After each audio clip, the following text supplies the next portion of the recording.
Presentamos Nicolás Lúcar en Exitosa. Muy buenos días, soy Nicolás Lúcar, esto es Radio Exitosa, estamos en el 95.5 de la FM, estamos en 65, porque esto es en Lima, estamos en 65 ciudades a lo largo y ancho del territorio nacional. Por eso, si a usted le preguntan qué radio escucha, la respuesta es una sola, ¿no es cierto? Exitosa. Eso mismo, no hay otra respuesta posible. Un amigo abogado no podía creer, llega a Arequipa, se sube un taxi, Exitosa.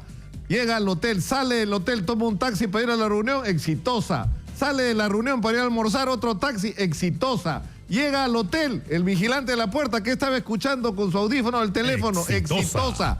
Todo el mundo escucha Exitosa. ¿Ah? Eso es lo que está pasando en la realidad. Y por alguna razón ha ocurrido este fenómeno. Porque la gente quiere que le digan la firme, pues, que le digan la verdad, no que le sesguen la historia, no que le cuenten las cosas de la manera que a algunos les conviene. Acá decimos las cosas crudas tal y como son. Y tenemos también primicias como esta, la FIFA. El día, esto es, ¿qué día es hoy? Hoy día es 23, ¿no? Claro, hoy día, esto es ahorita, calientito. Vilma Ritter, secretaria adjunta de la Comisión de Disciplinaria de la FIFA, le ha contestado al señor Luis Mariano Rendón Escobar, que es este señor chileno, abogado, que ha presentado o ha pretendido presentar un recurso para que se anule el partido entre Perú y Colombia. Y le dice que la carta ha sido debidamente analizada y le recuerdan que de acuerdo a lo establecido con el artículo 108, apartado 1 del Código Disciplinario de la FIFA, las infracciones disciplinarias son perseguibles de oficio. Asimismo, de acuerdo con el artículo 108, apartado 2 del mismo código, cualquier persona o autoridad puede comunicar a los órganos jurisdiccionales competentes las conductas que consideren contrarias a la reglamentación, pero que la facultad de comunicar las conductas que puedan ser consideradas contrarias a la reglamentación de la FIFA no confieren la condición de parte en caso de que la hipotética denuncia sea tomada en serio e iniciada. O sea que el abogado no va a ser parte. Pero por otro lado están dejando claro que la FIFA no tiene ninguna investigación abierta sobre este tema. Es decir, no ha habido ningún reporte de la FIFA que considere que en el partido entre Perú y Colombia ha habido algo irregular. O sea que el señor Rendón puede poner, como se decía antes, las barbas en remojo. Y tenemos otro comunicado de la macrorregión oriente del Perú, que como ustedes saben, y para los que no lo saben se los recordamos, reúne a los gobiernos regionales de Tumbes, Cajamarca, La Libertad, Amazonas, Loreto, San Martín, Lambayeque y Piura, y ellos rechazan tajantemente que la reconstrucción con cambios, que ya tiene casi 7 meses, esté retrasada por acción u omisión de los gobiernos regionales o locales, como ha declarado el señor Pablo de la Flor Belaúnde, jefe de la Autoridad para la Reconstrucción con Cambios. Y lo que ellos dicen, que los retrasos son responsabilidad directa de la propia autoridad, que desde un inicio ha tenido una actitud centralista y de autosuficiencia. Dicen que más del 70% del monto aprobado del presupuesto de reconstrucción ha sido asignado al gobierno regional, al gobierno nacional, perdón. Es decir, que no se le puede atribuir, según ellos, que los retrasos que se estén produciendo en este momento sean responsabilidad de los gobiernos regionales, que solo manejan el 30% del presupuesto de la reconstrucción. Vamos a comunicarnos con algún representante de la macrorregión nororiente del Perú para conversar sobre este tema. Nuestra pregunta del día de hoy para las redes sociales es: ¿cómo califican ustedes la organización del censo? ¿Cuál es el balance que tienen de lo que vivimos ayer todos los peruanos? Porque lo primero que hay que reconocer es que ha habido un comportamiento ciudadano de la gente. Y eso ha sido muy importante. La gente se ha quedado en sus casas,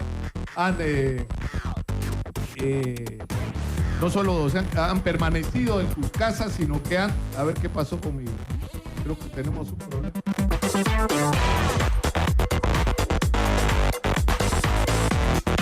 Ahora sí, Eva, ahora sí.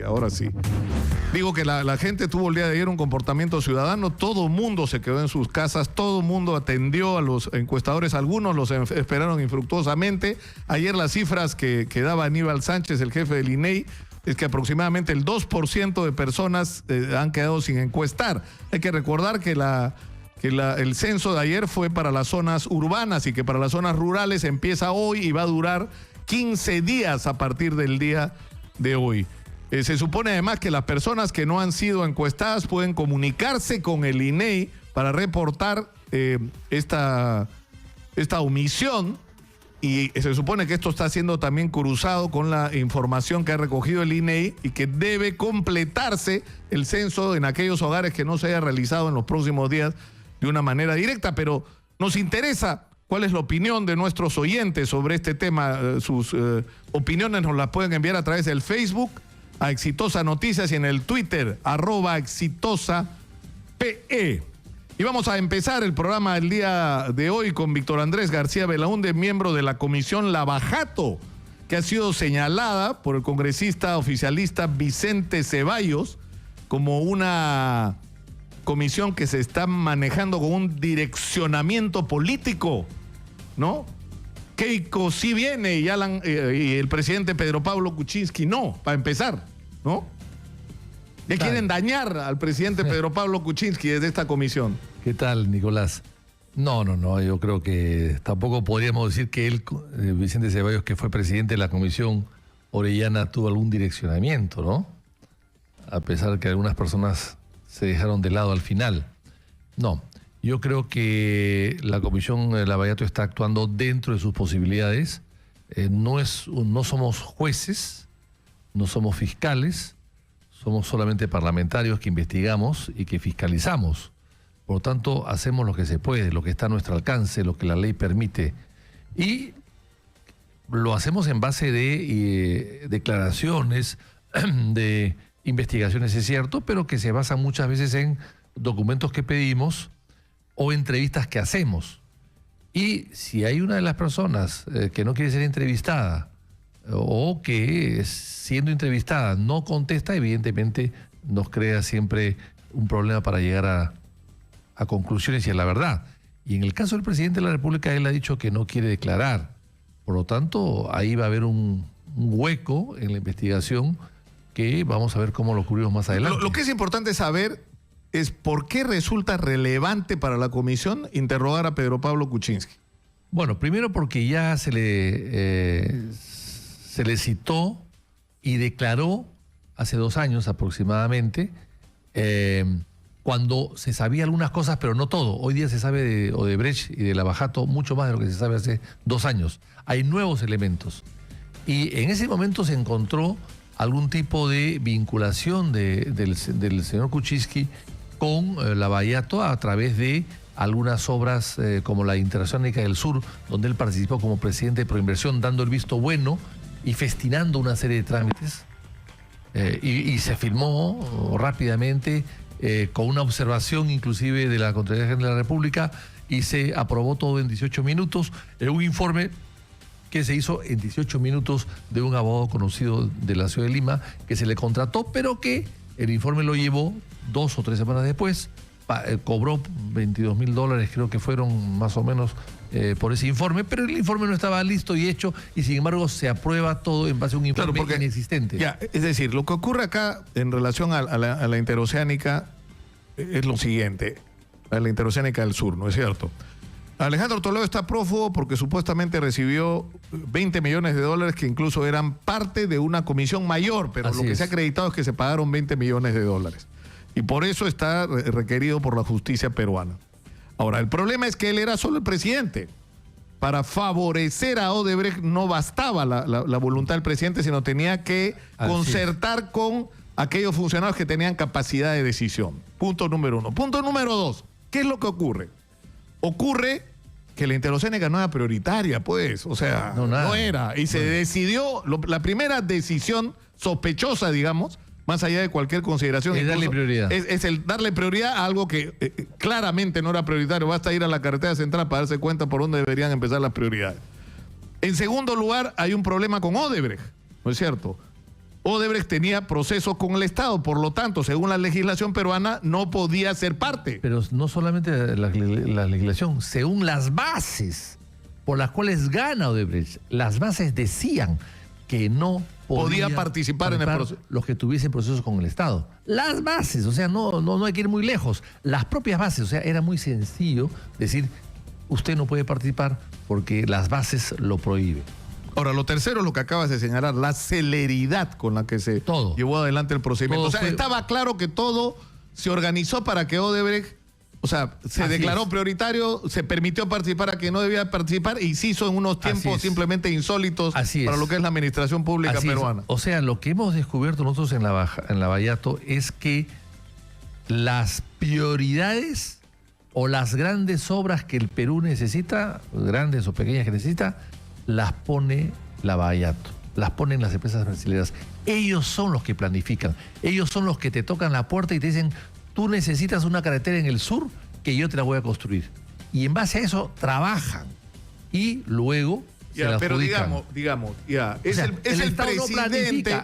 Es decir, en esa época, yo he estado revisando los medios en esos días, todo el mundo hablaba de la interoceánica como la salvación del país, era, ¿no? Y los medios de comunicación se hacían reportajes sobre la importancia de la interoceánica. Pero todo eso manejado también por la Bajato. Claro, y la transformación que esto iba a producir en el país. Entonces ya, pongámonos en el caso de que el presidente hoy, en esa época, ministro, primero de Economía y después actúa de buena fe, o sometido a presión, digamos, emocional por el presidente de la República que le dice, esto es prioritario, esto va a cambiar el país, entonces él le cree. Pero el primer ministro era en ese momento ministro de Economía, era un economista, era un funcionario público y privado de éxito y por lo tanto se daría cuenta perfectamente bien que una obra de esa naturaleza no podía costar 4.000 millones, empezar con 800, que había otras prioridades. Bueno, pero eso se sabe después, ¿no? O sea, al comienzo... Bueno, pero... O sea, yo he hablado, por ejemplo, con Alfredo Ferrero acá y él decía, pues, al comienzo el costo era razonable, o sea, había... Pero cuando tú miras el estudio de factibilidad y te das cuenta, hecho por Alfa Cónsul, y te das cuenta que según el estudio vas a poder exportar mangos, paltas, tomates, una serie de cosas por esa zona y te das cuenta que no es una zona precisamente de tomates ni de paltas, ¿no? Quizás de piña sí, quizás de plátano sí. O sea, cuando tú te das cuenta de todo lo que ofrecen en este estudio de factibilidad, te das cuenta pues que acá hay algo irreal y que esta gente que hace el estudio de factibilidad acaba supervisando la obra. Y si uno lee ese estudio de factibilidad, es una novela que por supuesto que no se ha cumplido en nada. O sea, yo creo que lo principal en un ministro de Economía o en ministros que saben algo de economía es el costo-beneficio. Sí, vamos a interrumpir un momento, si lo permite, Víctor Andrés, porque tenemos una información de último minuto. Hay un incidente absolutamente deplorable. Una de las empadronadoras fue abusada sexualmente por un individuo y Álvaro Tapia tiene información de último minuto sobre este caso. Adelante, Álvaro, por favor. Exactamente, nosotros nos encontramos en la unidad de flagrancia delictiva de Línea Sur en San Juan de Miraflores, donde ha sido trasladado ya Marco Antonio Luza II, este individuo quien violó a una mujer identificada con las iniciales JLBBR. Este sujeto, Edilberto, en este caso Marco Antonio Luza II, ya ha sido trasladado hasta este sector por miembros de la Policía Nacional de Pachacamac de Villa El Salvador, donde va a continuar el procedimiento respectivo. También nosotros nos hemos apersonado a su vivienda en el Grupo 1, Manzana M, Lote 9 de Edilberto Ramos, en el asentamiento humano de Villa El Salvador, donde los vecinos han mostrado su indignación. En estos momentos entonces ya ha sido trasladado hacia la unidad de flagrancia delictiva de Lima Sur para poder de esta manera pues continuar con el proceso respectivo. Vamos a tratar de conversar con unas personas. Señora, muy buenos días. En estos minutos ya han sido trasladados este individuo que ha violado a una empadronadora. ¿Qué sensación le deja? Bueno, de repudio, ¿no? Definitivamente de repudio, pues porque nadie se merece un ultraje como el que le ha ocurrido a ese joven, ¿no? ¿Qué le pediría a las autoridades en todo caso? Bueno, que en realidad actúen con celeridad, porque es increíble. Acá hay casos que ya tienen conreos en cárcel para atenderse más de un mes y no lo resuelven. Tienen una parsimonia para resolverlo, que yo creo que esto ya bajo un proceso inmediato de una vez deben emitir esta sentencia ya. Bien, muchas gracias. Ese es el panorama que se vive entonces. Ya ha sido trasladado hasta esta zona, unidad de flagrancia en San Juan de Miraflores. Informó Álvaro Tapia, Exitosa Noticia. Muchas gracias, Álvaro. Sí, lamentable realmente lo que ocurrió el día de hoy. Y en realidad no hay mucho que discutir en este caso, ¿no? La justicia debería actuar y ya, ¿no? Ahora, Víctor Andrés, yo sé que han citado a Katherine Ampuero a la comisión para declarar y ella se convirtió en determinado momento en un personaje incómodo porque formuló una pregunta, ¿no es cierto?, cuando el presidente estaba citado como testigo en este proceso y ella le pregunta si ha tenido algún tipo de negocio personal o a través de... O sea, le hace una pregunta sobre qué tipo de vinculaciones ha tenido y el presidente dice que él no va a contestar esa pregunta porque no, digamos, correspondía en las circunstancias que él no estaba siendo investigado, sino él era simplemente un testigo. Ahora, esto lo que plantea es, ya, en un contexto en el que Alejandro Toledo recibe una comisión ilegal por favorecer a Odebrecht y promover la obra de la interoceánica, el hoy presidente puede haber actuado de buena fe, como lo pudieron haber hecho otras personas, sí, ¿no es cierto? Y digamos, pudo ser negligente su comportamiento como funcionario público de no cuidar el interés del país, ¿no? Y dejarse presionar por el presidente Alejandro Toledo. Pero el problema es que el tipo de pregunta que está planteando Katherine Ampuero y que de alguna manera entiendo es la que le quieren plantear es esa, ¿no? Esa que incomoda. Bueno. Es decir, ¿ha tenido usted, Pedro Pablo Kuczynski, algún tipo de negocio con Odebrecht después o durante el proceso de la interoceánica, sí o no? Bueno, esa es una pregunta que todavía nadie ha contestado, el interesado no ha contestado, pero evidentemente hay indicios que sí. Inclusive hay unos depósitos bancarios que la Comisión Pari lo sacó en su momento. Lo que pasa es que los depósitos bancarios, los secretos bancarios se demoran en obtenerse, demoran mucho tiempo, los bancos tienen mucho trabajo, en fin. Y a veces llegan los depósitos bancarios o la relación de tu cuenta corriente a la comisión cuando ya el invitado ya declaró. ¿Qué es lo que pasó en la Comisión Pari? ¿Qué es lo que pasó? Creo que es lo que pasó, que llegó después. Pero ahí están los depósitos, $325.000 más o menos. Entonces, de una subsidiaria, a través de cuentas de fuera y que llegaron a su cuenta personal aquí, en el Banco Central de Reserva del Perú. Entonces, queremos saber por qué recibió ese dinero. Claro, ese dinero creo que se recibe en el 2008. Esto se firma en el 2005, pero estaba en ejecución y había adendas. Claro, él ya no era funcionario, pero tampoco era funcionario Toledo y recibió las coimas durante el 2005 al 2010. Entonces, nada, hay cosas que hay que preguntar, simplemente nadie está acusando a nadie, pero queremos saber qué cosa pasó. Bueno, pero igual es que estamos caminando en el filo de la cornisa, ¿no? Exactamente. O sea, es decir, si se acredita que de alguna manera el hoy presidente Pedro Pablo Kuczynski, luego de la interoceánica, durante el proceso de ejecución de la interoceánica, y de las adendas, además, hizo contratos con empresas ligadas a él o de las cuales él era socio y por lo tanto se benefició de alguna manera, eso plantea una situación bien complicada. Bueno, eso es una pregunta que solamente se puede contestar. Ahora, el problema es que cuando uno piensa desde la perspectiva de la estabilidad política, ¿no es cierto?, es una pregunta que no debería hacerse, digamos, entre comillas, lo políticamente incorrecto. El problema es que es lo que debe primar, lo políticamente incorrecto. Ese es el tema, ¿no? Ese es el tema y eso pasa todo el día. Es la pregunta que nos hacemos todos los días. ¿Qué cosa prima? ¿La moral pública, la ética ciudadana o el interés... o la estabilidad jurídica de nuestros sistemas? Estabilidad jurídica relativa y la gobernabilidad, digamos, la estabilidad del gobierno, claro, ¿no? Porque claro, también hemos visto cómo Afin, que es Odebrecht, que esa subsidiada por Odebrecht, ha salido a defender el decreto de urgencia 003 y que no hay que tocar nada, que las empresas tienen que venderse. Bueno, se venden y es como vender un carro robado, permitir al ladrón que vende el carro robado. Eso es lo que estamos hablando. Entonces, ellos dicen que lo que hay que cuidar es la cadena de pagos. O sea, ¿la cadena de pagos está por encima de la cadena de delitos? Esa es la gran pregunta que habría que hacerse de todos.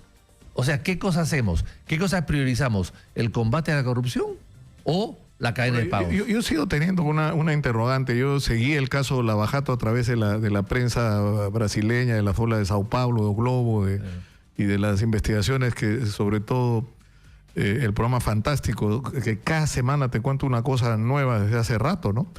Y en el momento que se produce la confesión de Marcelo Odebrecht, que dicho sea de paso no creía que le iba a pasar lo que le pasó, es decir, claro, cuando lo metieron en la cárcel le dijeron vas a estar acá 19 años, ahí se la tomó en serio, claro, ¿no es cierto?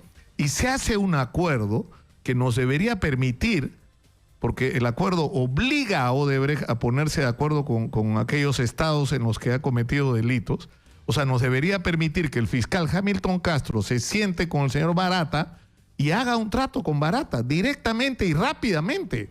Es decir, ¿qué quiere usted, señor Barata? Impunidad total, le doy impunidad total. No le embargo $1, no va un día a la cárcel, pero a cambio de eso usted me tiene que contar todo a partir de este momento. Una por una las obras, uno por uno los ministros, los alcaldes, los gobernadores regionales, todos los que hayan intervenido, incluyendo expresidentes, abogados, periodistas o quien fuera. ¿Eso es posible o no? Yo creo que sí, pero no sabemos Hamilton Castro qué cosa está pensando y qué cosa está haciendo. Como todo lo maneja en absoluta reserva, no sabemos realmente qué cosa está haciendo. Lo cierto es que las empresas no se han intervenido. Y pongo un caso.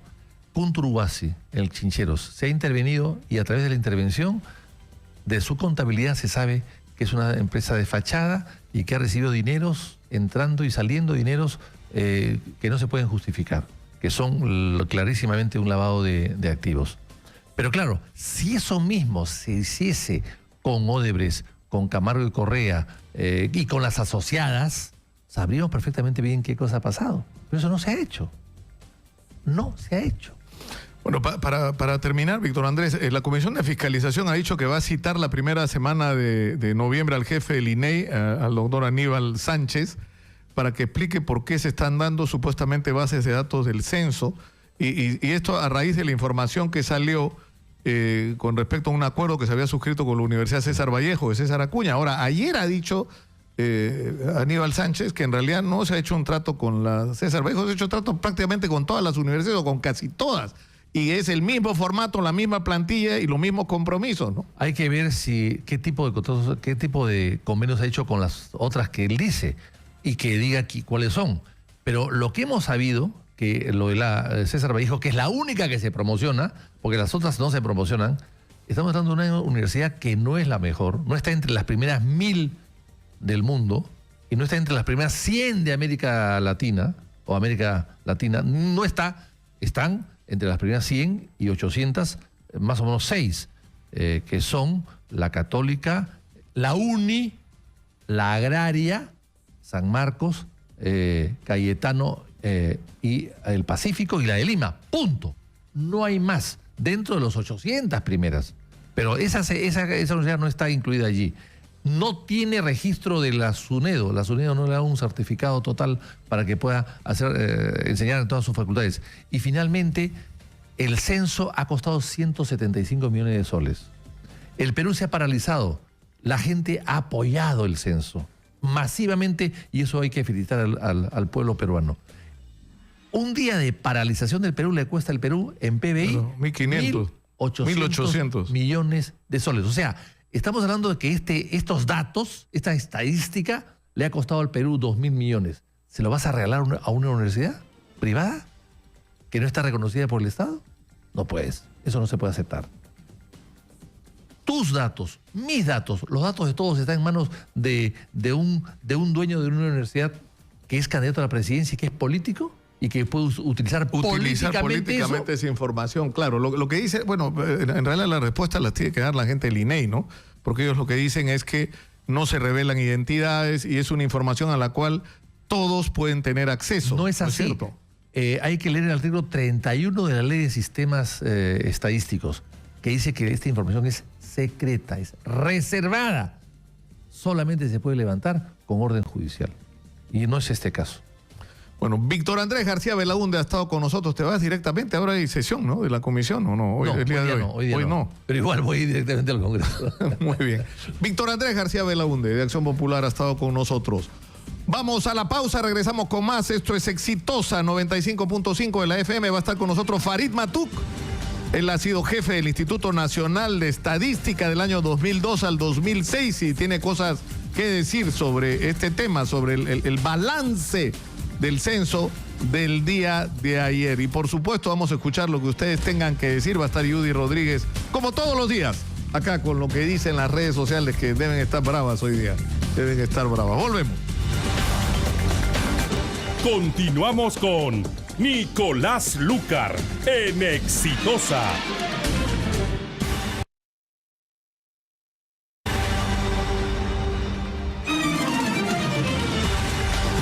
Ya me quité el collarín que me tienen loco. Yo no sé cómo me han mandado ponerme 15 días este collarín porque tengo una lesión cervical.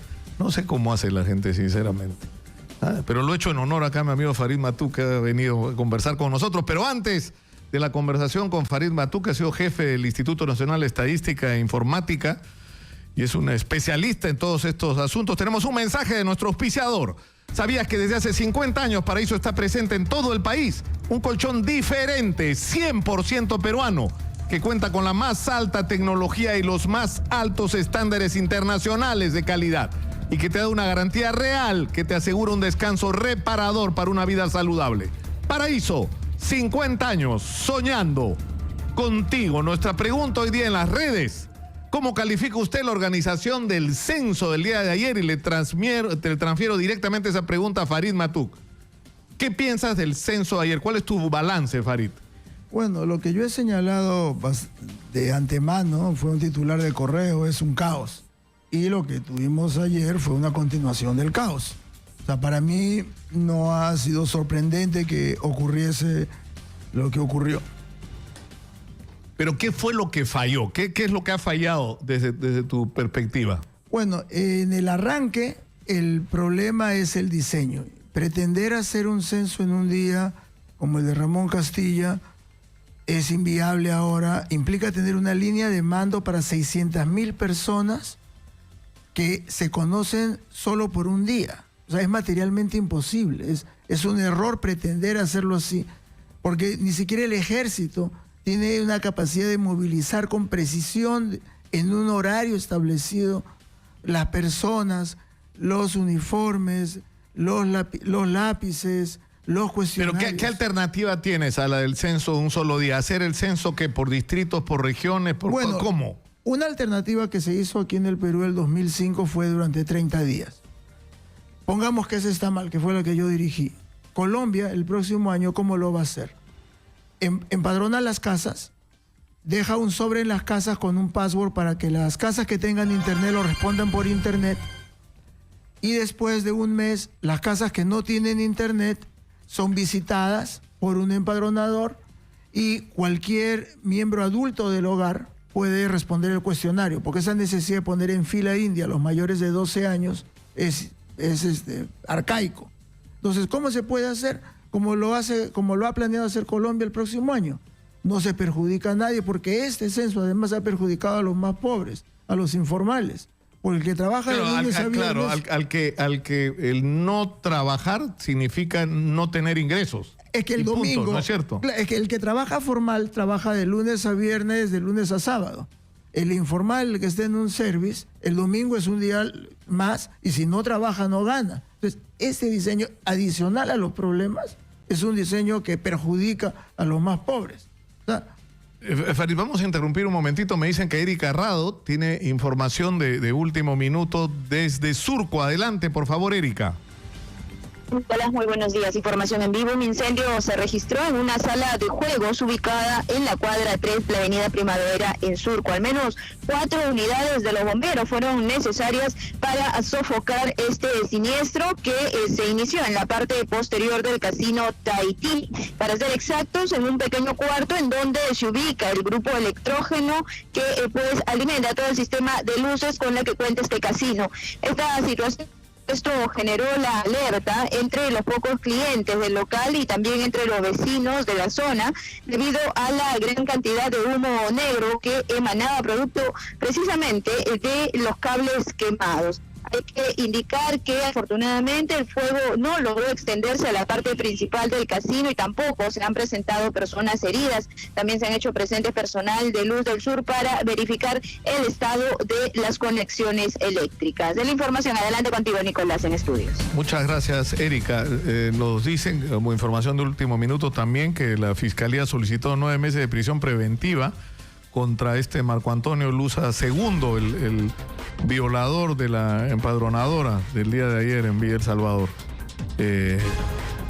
Ahora, yo creo sinceramente que este tema de las prisiones preventivas ya está bien. En este caso, prisión preventiva, pero lo que necesitamos es que lo sentencien, no que le dicten prisión preventiva, y esto es lo que deberíamos esperar. Estamos con Farid Matuk, ex jefe del Instituto Nacional de Estadística e Informática, quien considera que el censo no debió hacerse en un solo día, ¿no? No, para nada. Es un diseño, por ejemplo, lo que ha ocurrido con esta empadronadora.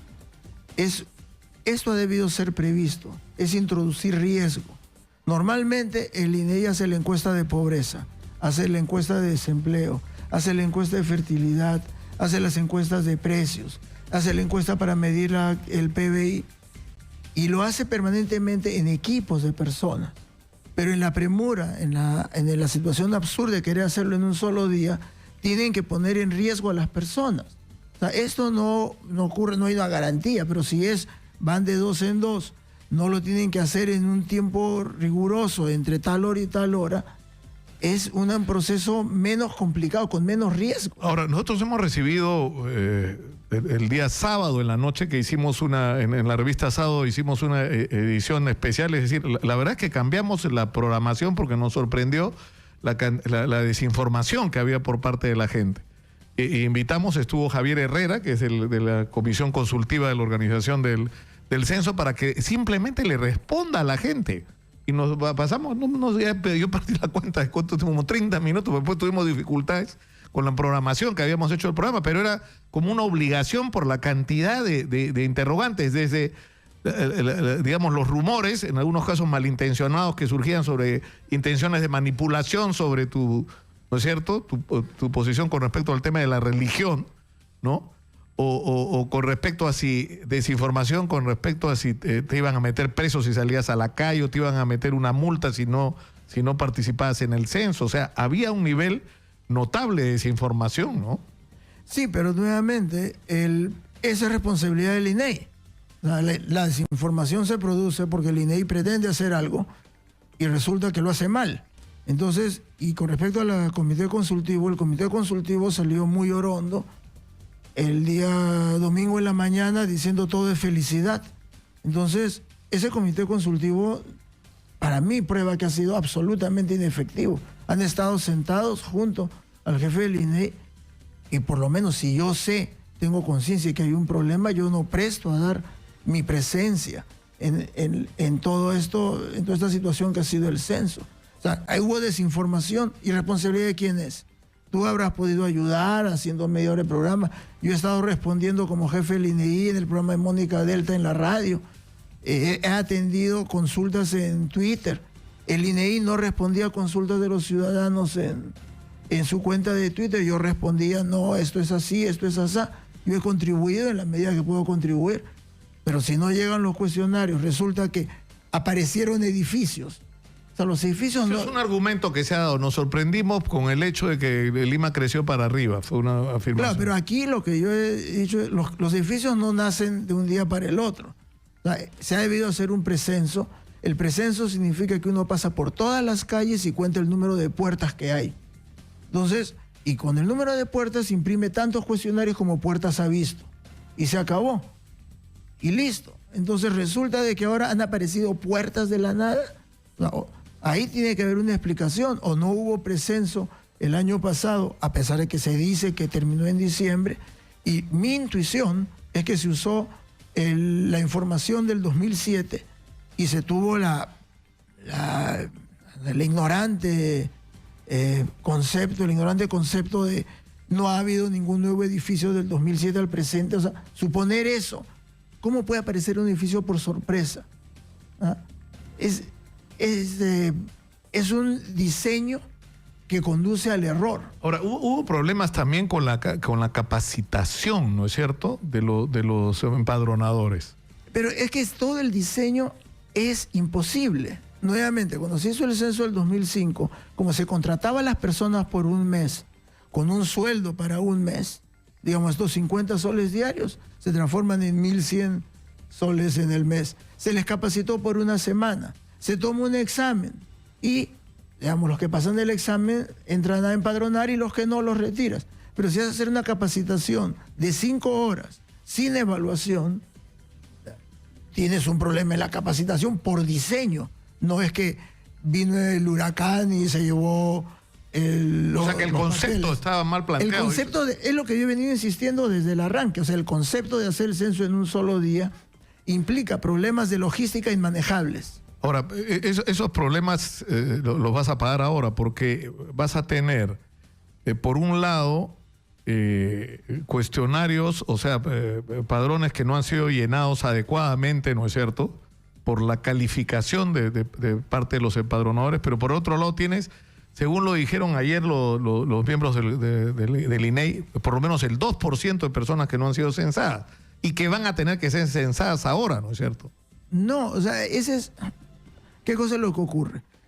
Todo censo en el mundo tiene una omisión censal.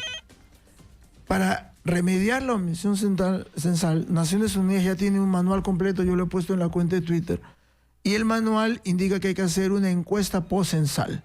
Entonces se visitan las mismas puertas y se verifica que la información sea exacta. Aquí, cuando uno examina el calendario publicado por el INEI, no hay la fecha de la encuesta post-censal, porque la encuesta post-censal significa que se va por segunda vez. Entonces, las anécdotas que hay, en mi edificio censaron los 4 primeros pisos y no los 2 últimos. En mi casa solo censaron a los 6 primeros porque estaba apurado y tenía que ir a otra parte. O mi caso personal, hubo un accidente, el vuelo de LAN se canceló de Cajamarca por fallas técnicas y acabé en un hotel en Cajamarca el sábado en la noche. Pero resulta que van a mi casa aquí en Lima, mi esposa le da una copia de mi DNI, entonces yo he sido censado en Cajamarca y en Lima. O sea, está mal. ¿Cómo se verifica eso? Porque errar es humano. Se hace con una encuesta poscensal. Ahora, lo que debiera hacer el INEI por transparencia es los mapas que se usaron ayer, hacerlos públicos. Porque mi intuición es de que hay no una omisión de personas, hay una omisión de viviendas. O sea, esta expresión del crecimiento vertical de Lima... Claro, no te puede pasar que llegas a un edificio y no te alcanzan las hojas que tienes porque no se ha previsto cuántos hogares realmente hay en ese edificio. Lo que debe publicar el INEI de inmediato es la cartografía censal. Ahora, Farid, y esta controversia que se ha generado en particular con la Universidad César Vallejo, ¿no? Por el uso... Bueno, ya ha habido un caso extremo de un candidato, no sé si viste las imágenes. La gorra. ¿No? Miraflores. No, la gorra, uno que tenía el polo, que es un candidato de un distrito en Trujillo, en Florencia de Mora, que está así con su vota por mí, ¿no? Y que estoy apoyando el censo, o sea, eso ya es un extremo, pero lo que se ha dicho es que el convenio que se ha hecho con la Universidad César Vallejo se ha hecho con todas o con no todas, pero por lo menos con 10 universidades o 12. Bueno, aquí yo creo que hay varios problemas. El primer problema es si el MEF entregó el presupuesto completo al INEI o no. Si se lo entregó completo, resulta que el INEI quiso pasar el sombrero innecesariamente. Si le entregó el presupuesto incompleto, entonces el INEI tuvo una conducta inducida por el MEF. Esto todavía no se revela. Lo segundo es que el proceso de pasar el sombrero tiene que haber sido transparente. Si yo voy a tener espacio de publicidad en gorras, camisetas, chalecos, stickers, tiene que haber sido una subasta pública. Entonces, Inca Kola, Toyota, Bembos pueden participar. No es que yo por invitación invito a los que me parezcan y los que les parezca deciden poner sticker. O sea, no es transparente. O sea, pongamos que no hubo la plata y que el INEI en el extremo se vio obligado a hacerlo. Pero entonces esto debe haber sido una subasta pública, porque si no, en términos de publicidad, lo más contraintuitivo es, y las marcas que todo el tiempo están publicitando en esta radio, en los periódicos, en la televisión, esas marcas son bobas. O sea, si ese espacio tiene valor, poner 10 millones de stickers en todas las puertas del Perú debe tener algún valor económico. ¿Por qué no hubo una subasta pública de ese espacio? Claro que sí. Estamos con Farid Matuk, ex jefe del Instituto Nacional de Estadística e Informática. Vamos a abrir los teléfonos para escuchar lo que nuestros oyentes tienen que decir sobre este tema. Muy buenos días, escuchamos. ¿De dónde nos llama? Nicolás, ¿cómo estás? El Soco, Guillermo. Adelante, Guillermo. Yo Farid, buenos días. Mire, ¿sabe qué? Es una indignación tremenda. Son varias cosas que indignan. La primera, la discapacidad y la incompetencia para no poder haber prevenido que construcciones que demoran 2-3 años no se hayan visto con anterioridad y resulta que ahora ni figuran. La segunda, que han hecho todo un pool el gobierno para ir a las diferentes provincias y preguntémonos cuántos viáticos se habrán pagado, y a los chicos del que han ido al censo les han estado dando y no dando algunos su comisión de 50 soles. Tercero, una indignación tremenda de la incapacidad de Gino Costa de poder decir que ha sido todo un éxito. Oye, ese señor está en otro sitio, está en otro planeta, ¿dónde vive? Por favor, los peruanos estamos indignados de que este gobierno sea incapaz para hacer las cosas. Primero no investiga, no hace las cosas como tiene que hacer. ¿Qué está pasando? Sí, muchas gracias. Yo entiendo, ayer la gente estaba muy molesta, reventaban las redes sociales, la gente que estaba esperando, porque alguna gente incluso había, mire, por ejemplo, en mi caso, ¿qué hicimos en mi casa para ahorrar el tiempo? Como quedamos solo 3, ¿no? Eso que los chicos se van yendo y se va quedando uno solo, ¿no? Lo que hicimos fue llenar el formulario previamente, el formulario que se ha usado para difusión, que está colgado además, ¿no? Y lo llenamos completamente, tenemos todas las respuestas, o sea que en el momento que ha llegado la empadronadora se ha demorado, ¿qué? 5 o 8 minutos, mira, si se demoró 10 te estoy exagerando, está todo terminado, porque estaba prehecho, ya lo habíamos hecho. Eso se pudo hacer con todos los ciudadanos que tuvieran acceso a internet, como tú dices, ¿no? Y claro, todo el mundo tener su hoja lista de respuestas, ¿no? No, pero nuevamente, eso que tú hiciste, si hubieses estado en Colombia, ni siquiera hubiese tenido que ir esa persona a tocar la puerta de tu casa. Claro, yo lo entrego, yo lo envío. Se entrega o sea, el procedimiento es, yo entrego con un sobre el password que corresponde a esa dirección, la persona en esa dirección recibe su sobre, entra a internet, responde el cuestionario, entonces esos 8 minutos hubieran sido ahorrados también. Y listo. Vamos a recibir, Farid, más llamadas del público. Buenos días, ¿de dónde nos llama? ¿Aló? Aló, ¿de dónde nos llama? De La Molina. Muy buenos días, díganos. Bueno, para decirles que todo, parece que ha sido todo improvisado. La gente que venía a encuestar, pues, no estaba, ¿cómo se llama? Bien adiestrada. La chica que vino a mi casa corría a 1000 por hora, había que perseguirla, o sea, parece que el tipo la ajustaba. Eso por un lado. Y lo otro, pues, la indignación por esa chica que han violado, o sea, no puede ser. A eso tienen que darle más atención también. No, ya es el colmo, ya hasta censando ya están violando. Es una indignación terrible. Muchas gracias. No, muchas gracias por llamar. Y precisamente para hablar sobre este penoso incidente, ¿no?, de la violación de esta chica en manos de este energúmeno Marco Antonio Luza II, se llama, está en la línea el doctor Marco Serna, presidente de la Corte Superior de Justicia de Lima Sur. Doctor Serna, muy buenos días. Buenos días, encantado, señor Lucar, de poder atenderlo. ¿Cuál es la situación en este momento? Se supone que en relación a este Luza II lo que corresponde es la aplicación de la flagrancia, ¿no es cierto? ¿O no? Es decir, ¿va a ser expeditivo este proceso o no? Sí, fíjese, la información última que se tiene aquí en la Corte es que ya el fiscal habría formalizado la denuncia por las características del hecho denunciado, del hecho perpetrado. Esto va a ser conocido por la unidad de flagrancia delictiva que tenemos instalado en el distrito de San Juan de Miraflores. En esta unidad, ahí está, digamos, unificado tanto el Ministerio de Justicia, porque ahí se cuenta con defensa pública, también el Ministerio del Interior, ahí hay una carceleta, la Fiscalía y todo el aparato jurisdiccional, los jueces y servidores que están atendiendo este tema. Entiendo que por la naturaleza del hecho cometido, el fiscal está haciendo el procedimiento de presentación de cargos. Y entiendo también, la información así me la ha sido referida, que se está solicitando la prisión preventiva. Así es, el fiscal Edwin Zárate ha pedido 9 meses de prisión preventiva. Entonces, en base a ese pedido, la jueza que está a cargo del turno correspondiente, que es la doctora Carmen Ruiz, va a atender ese pedido, va a analizar lo que tiene que presentar el fiscal.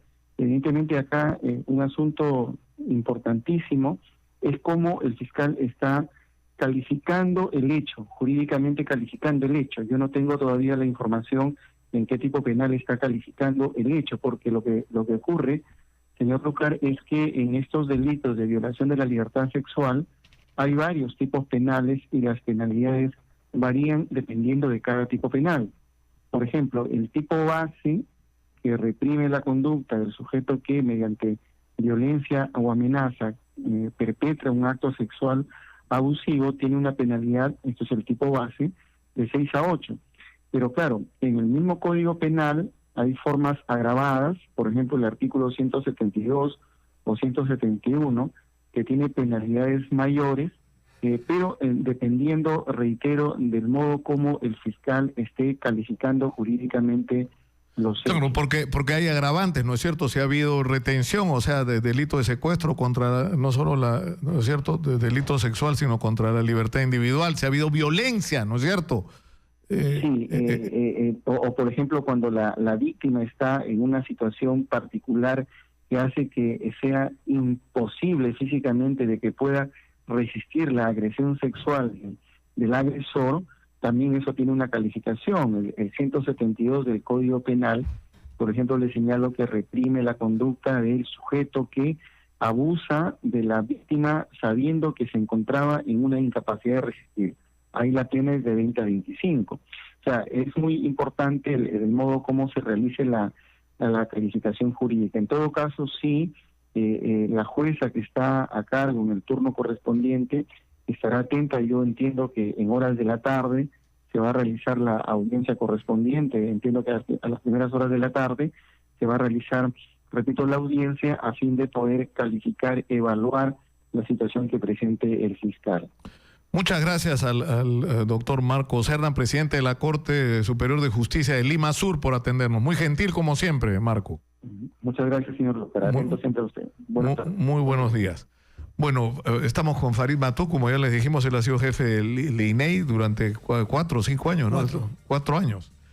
En resumen, ¿tú crees que las cosas se hicieron mal el día de ayer y que se pudieron hacer de otra manera? Es decir, que el censo no debió hacerse en 24 horas, sino darse otro plazo, que se debieron usar otros mecanismos para que la gente de manera directa pudiera llenar el formulario, en el caso que estuviera calificada para ello, ¿no? Sí, se diseñó mal, simplemente. Se diseñó mal desde el arranque.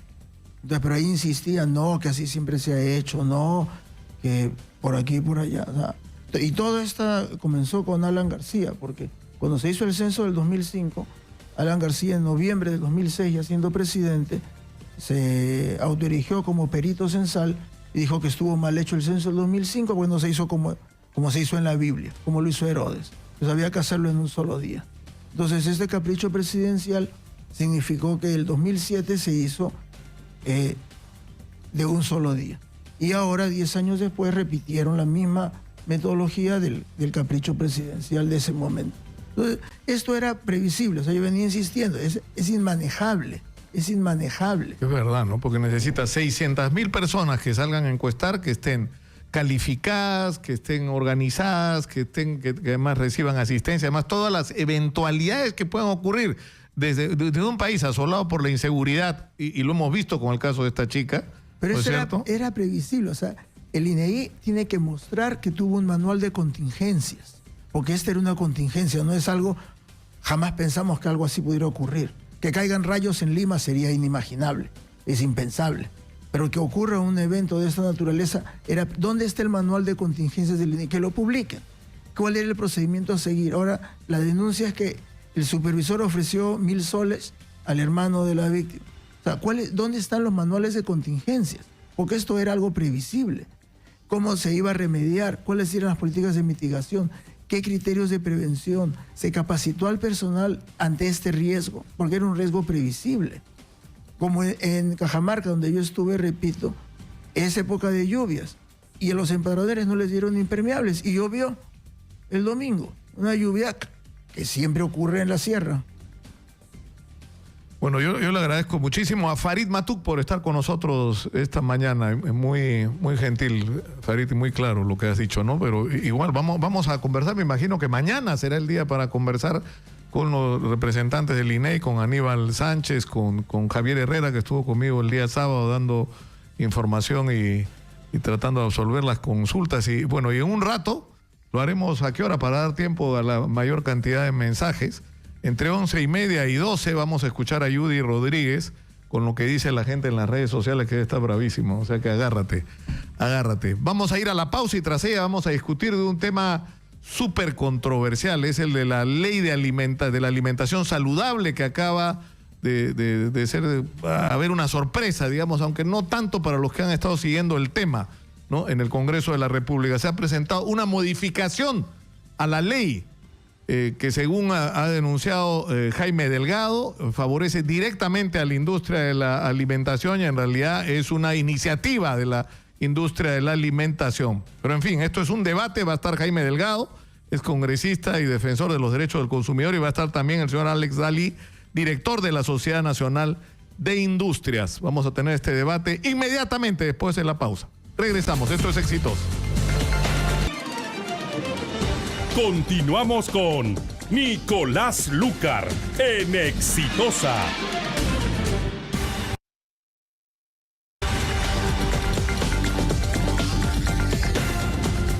En unos minutitos sobre el tema de la ley de la alimentación saludable y la propuesta de modificación que ha sido presentada la semana pasada en el Congreso y que va a generar sin ninguna duda una tremenda controversia. Pero antes de ir con este tema, tenemos un mensaje de nuestro auspiciador.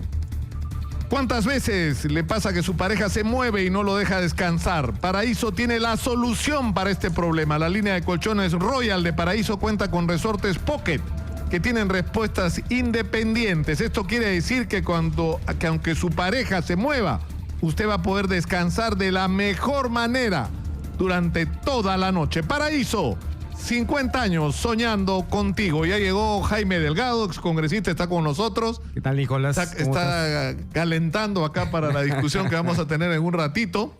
Está en camino, me dicen que ya llega Alex Dalí, que es el representante de la industria de la alimentación en la Sociedad Nacional de Industrias.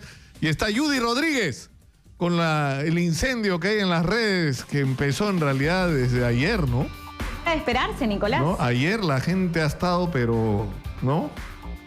Cuéntanos, Judy. Y además, Nicolás, te cuento que yo no fui censada. Yo vivo en una vivienda multifamiliar, es una casa de 3 pisos, y nunca llegó la persona que iba pues a censar a las familias. Pasaron los 6. O sea, te quedaste todo el día esperando. Y era la llegue. primera vez que yo experimentaba algo así. La verdad es que estaba muy emocionada. Quería decir que era amazónica y contar un poco de las raíces. Estaba emocionada y nunca llegó. Y al frente de la casa pasaron 3 chicos que estaban censando. Y nos hubieran y al llamado. frente, nada, te lo juro que yo estaba mirándolos por la ventana. Bueno, te cuento, Nicolás, cuál es el debate que existe en las redes sociales. A ver, Sonia Cueva nos dice, pésimo es lo que considera ella que se realizó en el trabajo de los censos. Pues, te cuento además que Héctor Torres nos dice, creo que con tanta propaganda o publicidad para nada, fui censador el 94, pero no vi nada como ahora. Creo que estamos cada vez peor en lugar de avanzar. Estamos retrocediendo. Qué pena por el Perú. Por otro lado, ¿qué nos dice Janet Quispe? Dice, pésimo a los del más les importó los artefactos y los electrodomésticos, más no cuántos habitantes somos y qué necesidades tienen los pueblos más alejados del Perú. Por otro lado, ¿qué nos dice Elita Niño? Nos dice mal, re mal, todo improvisado, lo único rescatable, los censadores, pobres muchachos, dicen, cumplieron con un deber cívico. Los políticos, puro figuretismo, como vemos también, pues no digo que sea figuretti, pero sí en parte fue también parte del empadronamiento del ministro de Salud, Fernando D'Alessio. Robert nos dice... Todos los ministros han estado así, ¿no? Pero yo creo que se pelaron, porque salieron a colgarse del censo y digamos que no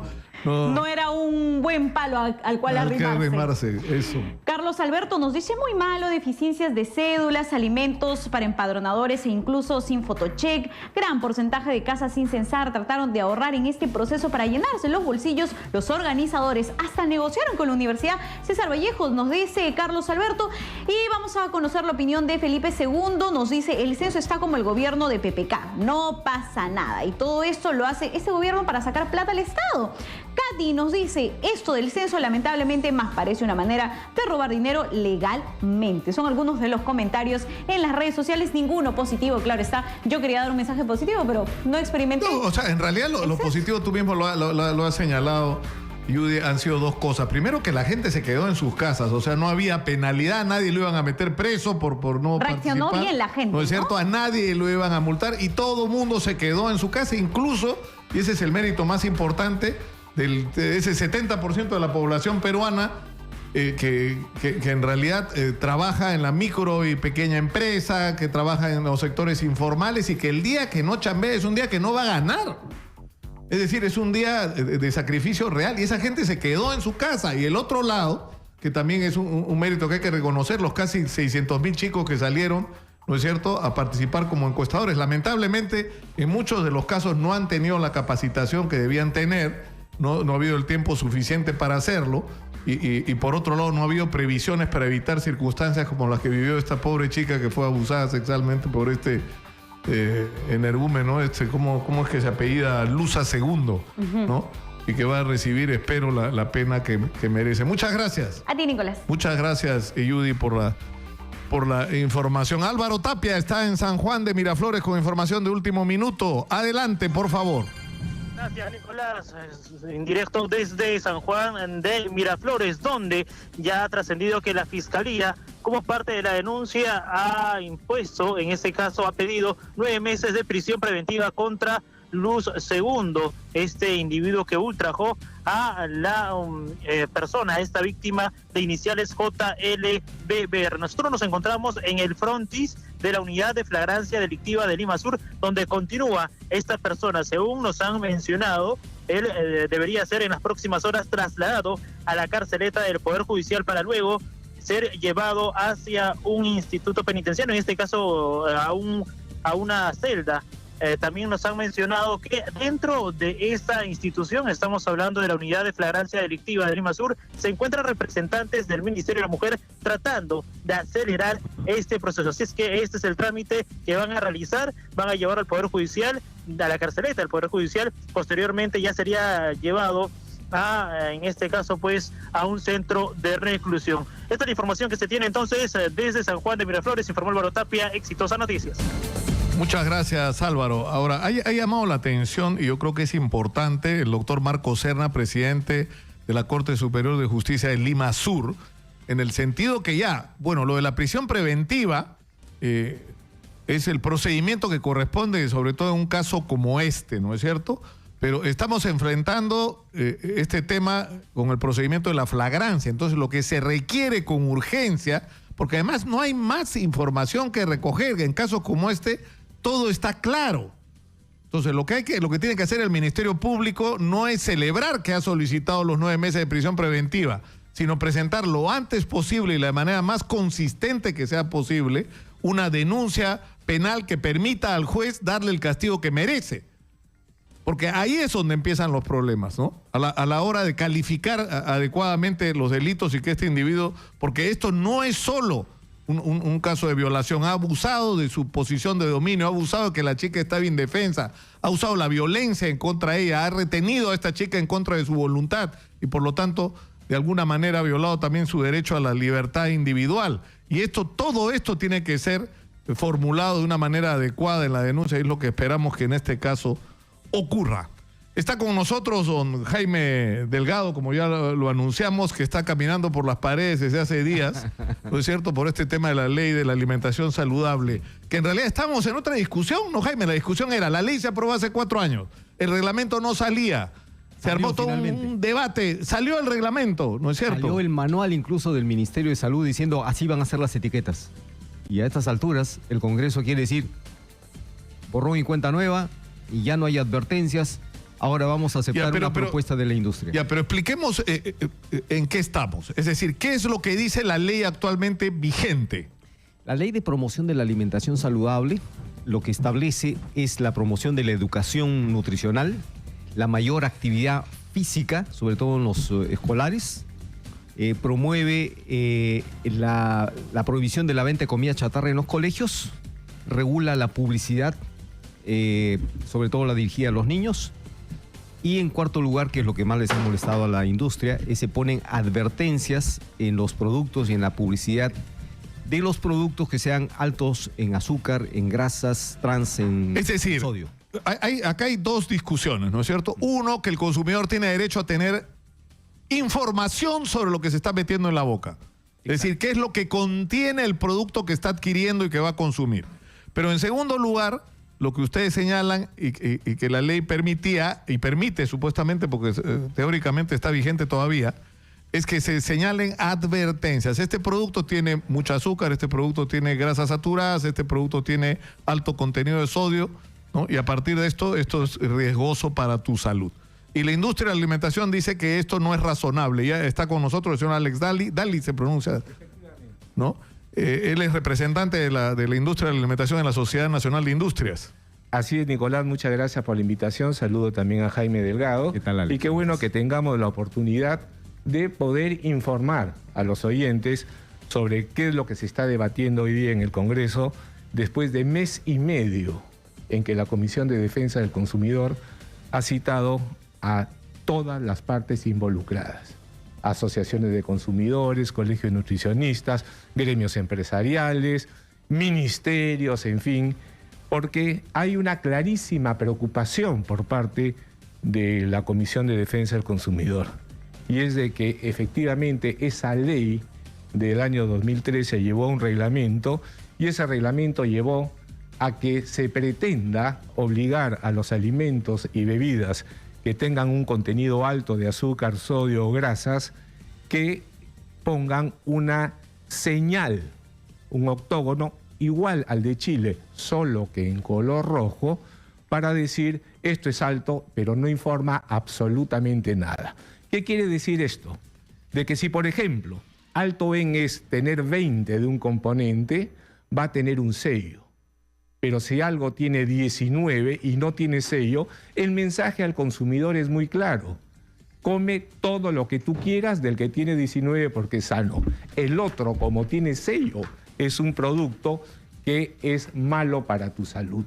Entonces, o sea, según ustedes, lo que debe haber es esto que se llama guías diarias de alimentación. Guía diaria de alimentación. Es decir, es una información que debe estar en el producto donde diga lo que tú puedes consumir de este producto para una dieta saludable es tanto de este producto al día. Exactamente, y lo que ha hecho la Comisión es recoger estas opiniones, ver la experiencia internacional.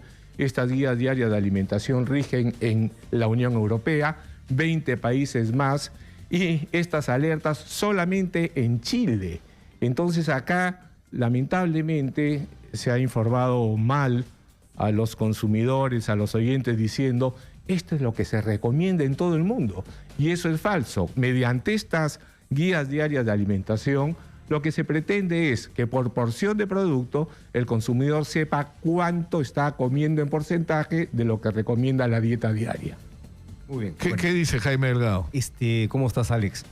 Yo quisiera preguntar a Alex Daly, ¿cómo ha logrado convencer a un grupo de congresistas de que cambien la legislación o pretendan cambiar la legislación de alimentación saludable para que incorporen lo que ha sido creación de la industria? Porque el GDA, que son las guías diarias alimentarias, y el valor diario recomendado es una creación de la industria. Y así está documentado. Y efectivamente ellos lo han puesto en varios países. Es más, ya la han puesto en nuestro país. Mira, te he traído una etiqueta de estas papitas light. Eso que aparece abajo es las guías diarias alimentarias. Dice, una porción de 30 gramos contiene valor energético 160 calorías, 8%, azúcar es 0, grasa total 10 gramos, 16%, grasa saturada 5 gramos, 25%, sodio 135 miligramos, 7%. Ya, eso ya está puesto en las etiquetas, lo pone la industria, lo ha venido poniendo sin pedir autorización a nadie, ¿eh? Esto es una guía diaria de alimentación. Es una guía diaria de alimentación. Y yo quisiera, en primer lugar, decir pero absolutamente... dejemos que termine Pero para terminar, en Chile, la industria, los colegas de Alex, quisieron hacer lo mismo. O sea, no, estas advertencias, no, que rija las guías diarias de alimentación creadas por nosotros. Entonces los chilenos dijeron, miren, luego de estudios que se han hecho, no, estas guías diarias de alimentación son una pseudo información. Parece que te están dando más información, pero en la práctica Esto confunde al público porque el público ni siquiera sabe de qué se tratan las calorías, que las 2000 calorías, que el 7% de las calorías, etc. Entonces en Chile les dijeron, ok, tú sigue poniendo tus guías diarias alimentarias, pero también me vas a poner la advertencia. Y miren, el mismo producto, la misma etiqueta. O sea, los chilenos no se dejaron tontear. Y aquí, no sé cómo ha hecho Alex, porque tiene una habilidad. Claro, porque en Chile lo que te sale, la misma guía, pero te agregan, es verdad, al costado, en negro, alto en calorías con el sello del Ministerio de Salud. Eso es lo que la gente entiende claramente. En cambio, en el proyecto que ha propuesto la industria y que ha sido aceptada, o sea, entre comillas aceptada, porque hay un dictamen, se elimina la advertencia y solo se quedan con la guía. Claro, porque la interrogante, Alex, que plantea y que me parece razonable es, ¿cómo sabes tú cuándo algo puede ser dañino para tu salud o no? Exactamente. ¿Cuánto? Pero para leer la guía tendrías que haber ido a estudiar nutrición. No es así. No es así. Lo que ocurre es que en los países donde se implantan estas guías diarias de alimentación, hay una educación al consumidor. Vuelvo a decir, estas advertencias contenidas en el manual no informan, alertan como si fuera cigarrillos, como si fuera licor. Y esta es una situación que realmente uno dice, ¿cómo es posible? Por ejemplo, que en un alimento, y esta es una etiqueta de Chile, aparezcan sellos en el frontis del alimento y en la parte de atrás del licor solamente una mención a que es dañino para la salud. No se puede confundir al consumidor. Eso es algo que realmente rechazamos. Y yo también quiero, con todo respeto obviamente, rechazar esa pregunta tendenciosa, ¿cómo ha hecho Alex? Sí, para convencer. Es inexplicable. Sí, ya lo dijiste. En cuatro años no se pudo convencer a los congresistas de esto y ahora cambiaron de opinión. No es verdad. No es verdad por varias razones. En primer lugar, existen hasta 5 propuestas modificatorias de la ley Delgado del año 2013. Es una ley que evidentemente es muy mala y es por eso de que han habido a lo largo de este tiempo iniciativas de diferentes congresistas, incluso mesas técnicas convocadas en el gobierno de Humala, del que fue parte el señor Delgado, donde se trató de convocar a las partes y escuchar sus opiniones. Entonces, no es que acá Alex Dely, que dicho sea de paso, casi no participé de estas mesas técnicas porque estuve de viaje, ¿no es cierto? Pero evidentemente, así como participó la industria, también participó el señor Delgado. Donde no participamos, señor Delgado, fue el día viernes en el debate, donde usted se presenta en el Congreso, empieza a filmar a todo el mundo y empieza a hablar y a hacer lobby con cada uno de los congresistas y lleva además gente del colegio. Pero si me permite terminar. Por favor, Jaime. Entonces yo digo, ¿qué es lo que está detrás de este lobby del señor Delgado? Entonces ocurre de que nos entregaron un día una carta dirigida por el señor Michael Bloomberg, el hombre, uno de los 5 hombres de más dinero del mundo, dirigida al presidente del Uruguay. ¿Y qué es lo que le dice? Señor presidente del Uruguay, yo lo felicito a usted por la iniciativa de que, al igual que Chile, querer imponer estos sellos en los alimentos en el Uruguay. Y no solamente dice eso, dice, porque lo otro no lo entiende nadie. Y además termina diciendo, toda la ayuda que los $50.000 millones que tiene el señor Bloomberg están a su disposición para apoyarlo. Los mismos argumentos del señor Delgado los dice el señor Bloomberg. Entonces, cuando se habla del lobby de la industria, yo lo que tengo que decir es, ¿de qué lobby estamos hablando cuando hemos tenido una participación abierta y técnica? En cambio, el señor Delgado lo que está haciendo es, lamentablemente, mal informar a los consumidores, mal informar a los oyentes. ¿Qué está insinuando el señor Dely? ¿Que yo recibo financiamiento de Bloomberg? ¿Eso es lo que está insinuando? No, lo que Por usted, favor. lo que usted insinuó, Por favor. lo que usted Mira, insinuó, señor esta Delgado, es ley- que yo había influido en los esta ley- congresistas. Claro, Y eso es había, falso. decirlo, para decirlo bien crudo, que habían hecho un lobby a los congresistas y que... Eso fue lo que dijo, ¿no es cierto? eso es lo que ha hecho, Esta señor ley- Delgado. ¿Estuvo usted Pero o no por el día favor, viernes pero por en favor, el Congreso? porque tengo todo el derecho de De hacerlo. hacer lobby. Lobby es estar presente en las ¿Y reuniones qué, de la comisión. ¿Y qué argumentos Por aportó favor. usted? ¿Qué argumentos aportó usted? Ahora Ninguno. ahora te voy a decir cuáles son los argumentos. Vamos al fondo del asunto para que se vea. Por eso yo no me explico cómo Alex Dely, la Sociedad de Industrias, ha logrado persuadir a un grupo de congresistas a que elimine una propuesta ya establecida, legislada, avalada por el Ministerio de Salud, respaldada por la Organización Mundial de la Salud, para que cambien a imponer su propio modelo. Fíjate, a ver, ¿de qué estamos hablando? Cuando ellos hablan de guías diarias alimentarias, son guías inventadas por la industria, ¿de acuerdo? Estas guías tienen sus propios valores. Estos valores, a ver, supongamos cuáles son. En la ley dice que el valor diario recomendado, mira, valor diario recomendado, cuando Organización Mundial de la Salud dice máximo tolerable. Ojo, azúcar añadida, por ejemplo. Cuando hablamos del azúcar, se tiene que diferenciar lo que es el azúcar total del producto del azúcar añadida. ¿Por qué? Porque los productos tienen de manera natural el azúcar. Por ejemplo, un jugo de frutas, la fruta ya tiene azúcar de manera natural. Y nunca hemos tenido problemas con el azúcar natural. Cuando comienzan a adicionarle azúcar, ahí viene el problema de sobrepeso, obesidad, etcétera, etcétera. Por eso, mientras Organización Mundial de la Salud dice, hablemos de azúcar añadidas, la industria dice, no, hablemos de azúcares totales. Claro, porque el porcentaje le va a resultar menor. Segundo, en esta propuesta de ley que está defendiendo Alex, dice que el valor diario recomendado de azúcar son 80 gramos. 80 gramos de azúcar. La Organización Mundial de la Salud dice lo máximo tolerable son 50 gramos, pero lo ideal es que se consuman 25 gramos. ¿Qué significa esto en cucharitas? Que lo que la Sociedad Nacional de Industrias, que lo que Alex Dely, que su guía diaria alimentaria que ha sido creada por la industria recomienda es que la gente consuma 80 gramos diarios, o sea, 16 cucharitas de azúcar al día, azúcar añadida. La Organización Mundial de la Salud dice no más de 10, pero lo recomendable 5. Entonces, estas guías están siendo incorporadas ahora en nuestra ley. Claro, pero al final, sí, pero Alex Dely, acá hay un punto importante. Se dice que esto está propuesto por la industria.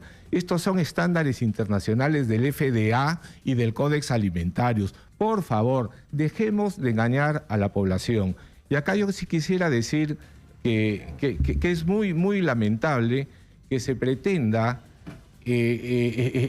exhibir una bandera en favor del consumidor cuando de por medio hay intereses absolutamente diferentes. Y me voy a explicar. ¿Cuándo ha escuchado usted, señor Lucar, al señor Jaime Delgado hablar de las medicinas bambas de los informales? Toda la vida. De los alimentos bambas. Toda jamás. la vida. Todo Toda es la vida. como un, Toda la vida. como un ave buscando la presa. ¿Dónde están las empresas grandes y por qué? Porque hay una sencilla razón. Porque el señor Delgado, que presidió durante muchos años una ONG que se llama ASPEC, ¿no es cierto?, trató sin éxito, y por eso el odio a la industria, trató en el año 2008, siendo miembro de una comisión redactora del Código de Defensa del Consumidor, donde una ley que dice ASPEC puede recibir, y todas las asociaciones que promuevan acciones ante el Indecopi, hasta 50% de las multas fiscalizadas por la Contraloría y destinadas a educación a los consumidores, pretendió, y acá está la prueba, el señor Delgado diciendo hasta 100%.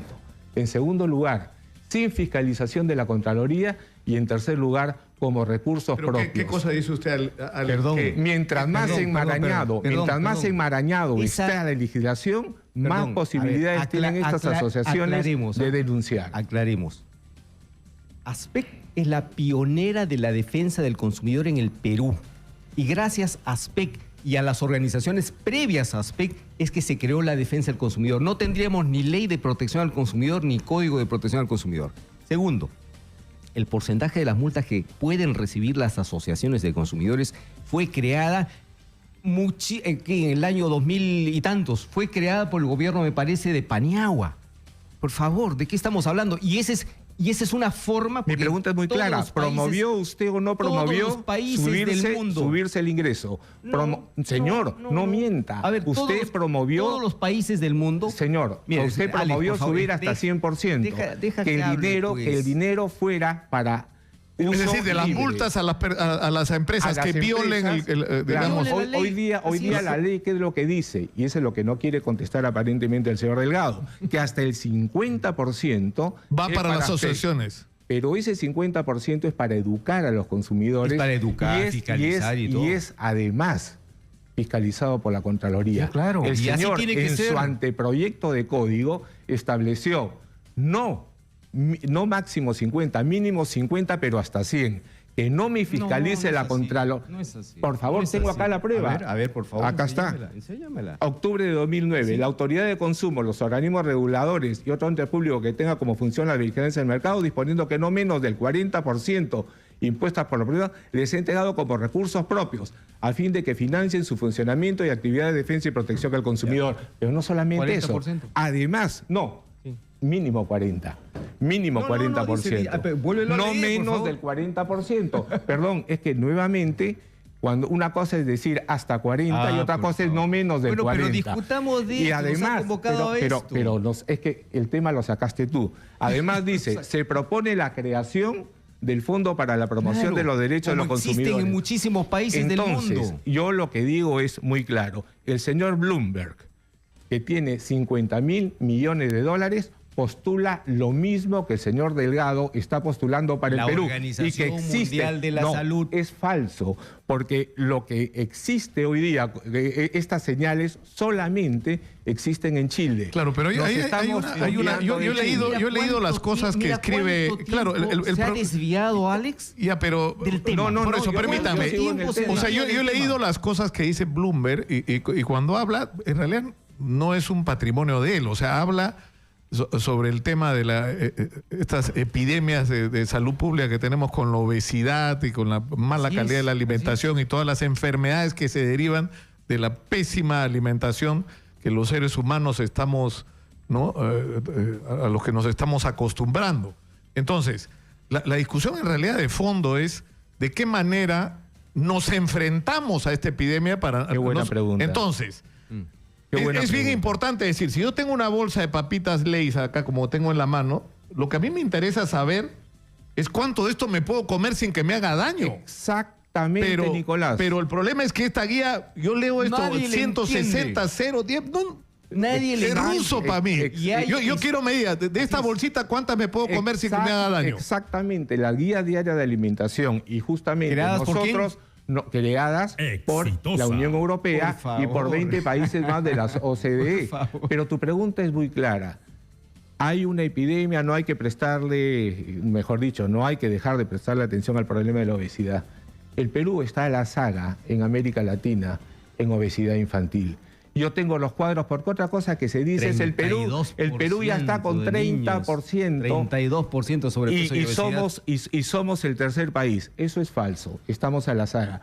Pero donde somos, curiosamente, donde clasificamos es en anemia, estamos con 43.5% en quinto puesto. Entonces lo que yo digo es muy sencillo. Prestemos, nuevamente no se pueden poner palabras en boca. Yo sé que es difícil. O sea, yo quiero que hagamos un compromiso. Porque sé que esta discusión no se va a agotar acá y lo que yo quiero es crear un espacio que es en lo que este programa ha pretendido hacer. A veces con éxito, a veces sin él. No, me hubiera gustado que el destino, por ejemplo, de la discusión sobre la huelga magisterial hubiera sido otro, o la discusión cuando me fui hasta Cocachacra para tratar de ayudar a que se escuchara a los agricultores del tambo, ¿no? Y no simplemente les metieran el ejército como hicieron en determinado momento, en vez de discutir los problemas reales. Yo creo que crear puentes, y creo que acá tendamos un puente Y hagamos una discusión sobre esto que yo creo que he planteado, que es lo que resume la preocupación, no mía, de todos los ciudadanos. Y sobre todo de la gente que tiene hijos, ¿no es cierto? Que nuestra alimentación sea saludable. Entonces, de los productos que están en el mercado, ¿cuánto es lo que podemos consumir sin que nos haga daño? Nuevamente, esa es la información relevante. Nicolás, yo te agradezco esta iniciativa y espero que, así como las otras la estamos aceptando, sea aceptada también por la otra parte, porque acá hay una cosa muy clara. La ley 30021 que el señor Delgado aprobó en el año 2013, es una ley que está solamente, su ámbito de aplicación está sobre los productos fabricados por la industria formal, que representan el 10% de lo que la gente consumo. come, claro. No, porque hay un 90% de comidas preparadas, de comidas del hogar, de restaurantes y qué sé yo, que no están en el ámbito de esa ley. Entonces, si yo quiero tener un verdadero diagnóstico, tengo que hacer dos cosas, a mi modo de ver. En primer lugar, un estudio que el señor Delgado se ha negado hasta ahora en apoyarnos. Un estudio de la dieta total del peruano. No manejemos. Pero hay que hacerla, ¿por qué no lo han hecho? Sí, hay que hacerla, pero... Hace 10 años de eso, pero ya lo hubieran hecho. Yo lo que quiero es que terminemos... No vamos a poder terminar la discusión del día de hoy, está claro. Esto ha sido Parece que no. un buen comienzo. Porque yo creo que es bueno poner todas las... Ojo, quieren ganar 10 años más. ¿Qué dice la disposición esta? Las porciones en las que se basan las guías diarias de alimentación deberán ser actualizadas en base a un estudio científico sobre la realidad nutricional del país. Para tal efecto, en un plazo no mayor de 30 días calendario, el Poder Ejecutivo designará una comisión encargada de la realización del estudio de la dieta total. O sea, 10 años más para eso. No, es Ese es el juego que pretenden... Alex, yo sé que esto es una tremenda controversia. Lo que yo les propongo, al salir de acá vamos a coordinar con el director de la radio, el señor Rómulo Vargas, por organizar una discusión, porque yo creo que este es un tema importante. Sin duda. Es un tema importante el de la calidad de la alimentación. ¿No es cierto? El tener una alimentación saludable, el que nuestros chicos no se enfermen, el que no progresen enfermedades que son producto en gran medida, según los estudios de los especialistas, originados en una mala alimentación, aparte de la calidad del agua, que es una tragedia que tenemos en el Perú. Sin duda. Entonces yo les propongo organizar esta discusión, organicémosla de una manera ordenada. ¿No? Como fue en el Congreso, donde cada uno Pero tuvo hagámoslo y abramos los teléfonos y escuchamos lo que la gente tiene que decir en las redes sociales, que creo que va a ser enriquecedor para todos. Inmediatamente acepto. Mira cómo los chilenos no se dejaron Ya terminamos por hoy. Terminamos por hoy. Muchas gracias, Alex Deli. Muchas gracias.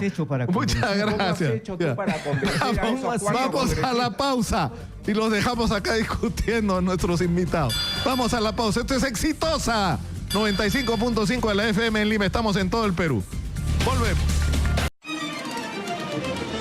Continuamos con Nicolás Lúcar en Exitosa.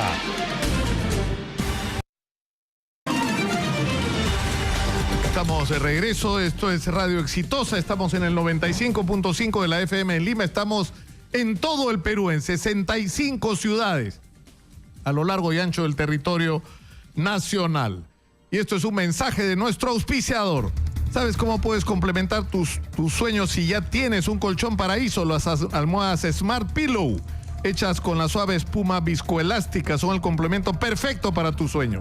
El diseño de estas almohadas proporciona un perfecto soporte y apoyo para tu descanso y te permiten dormir en cualquier posición. Paraíso, 50 años soñando contigo. Tienen que hacerlo de la almohada, si no van a terminar como yo, ¿no? Porque esto, el doctor dice que es, aparte que todo indica que tuve un accidente hace muchos años que ahora me está pasando la cuenta, es porque dormía con una almohada muy blandita, tengo la manía de leer con la cabeza hacia abajo, o sea, hago todo mal.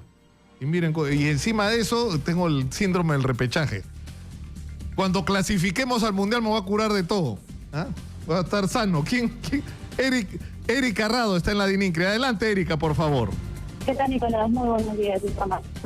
La Policía Nacional logró la captura de los integrantes de la banda delincuencial, los malditos de los compañeros del coronel César Vallejo Mori, para que nos dé mayores detalles. Escuchamos muy mal a Erika Rado, no sé qué pasó. Vamos a tratar de retomar contacto con ella en unos minutos, porque ahora vamos a conversar con nuestras invitadas que me han enseñado cómo se pone correctamente el collarín, porque ando, me lo pongo, me lo saco, me desespera, ¿no? no tengo paciencia para estas cosas. Están con nosotros Julia Asa Santamaría, y es secretaria del Sindicato Nacional de Enfermeras de Salud, y está Rosa Hurtado, secretaria de Organización. Bienvenidas. Muy buenos días. Gracias, buenos días. Y primero, Nicolás, muy agradecido porque ahora entiendo por qué no me funcionaba el collarín, ¿no? Tiene que estar recto. ¿No? Tiene que agarrar bien, y además me tengo que mover así completo, ¿no? No Así es, puedo en bloque, voltearla. en bloque. Claro, por eso me sentía tan mal al final de cada programa, porque me he estado poniendo el collarín, pero igual voltea la cabeza, ¿no? En fin. No cumple el cometido el collarín. Cuéntenos, ¿cuál es la situación en la que están ustedes en este momento? Porque entiendo que ¿no? Sus reclamos no están siendo debidamente atendidos y vamos a enfrentar una paralización. Así es. Buenos días, Nicolás Lucar.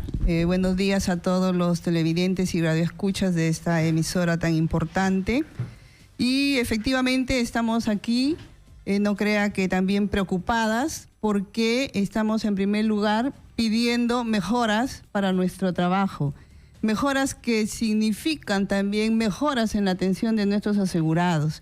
Y en ese campo es de que el primer gran problema por la que atraviesa la enfermería a nivel nacional en la seguridad social es el déficit del número de enfermeras.